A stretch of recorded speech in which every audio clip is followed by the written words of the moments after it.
তোমার বন্ধু যখন তোমাকে খারাপ পথে নিয়ে যায় তখন তুমি এটা করো?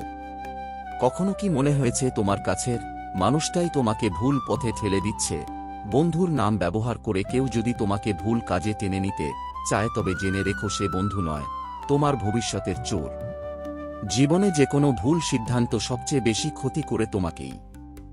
বন্ধু আজ আছে, কাল নাও থাকতে পারে, কিন্তু তোমার ভবিষ্যৎ সবসময় তোমার সাথেই থাকবে।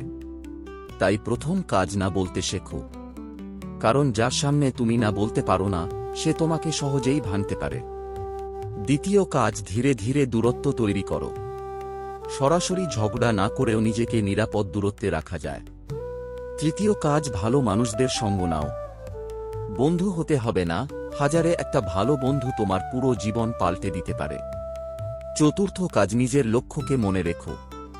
যে বন্ধু তোমাকে নিচে টানে সে কখনো তোমার উন্নতি দেখতে চাইবে না। আর মনে রেখো, বন্ধু বদলালে জীবন বদলায়। নিজেকে বাঁচাতে শিখো, দুনিয়া তোমাকে সম্মান করতে শিখবে।